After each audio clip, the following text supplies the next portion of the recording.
İyi günler arkadaşlar. Kanalımıza hoş geldiniz. Bugün yine sizler için yepyeni videolarla karşınızdayım. İki başarılı oyuncularımız Elçin Sangu ve Barış Ardus'tan güzel paylaşımlarını sizler için hazırladık. Elçin Sangu, Sevdim Alabora, Yalancı ve Mumları, Kiralık Aşk, İyi Günde Kötü Günde bu dizilerde rol almış ve herkes tarafından çok beğenilmiştir. Biz de Elçin Sangu ve Barış Ardus'tan en güzel sempatik fotolarını sizler için hazırladık.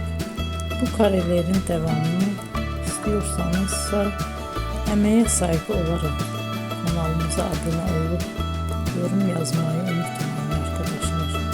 Teşekkür ederim.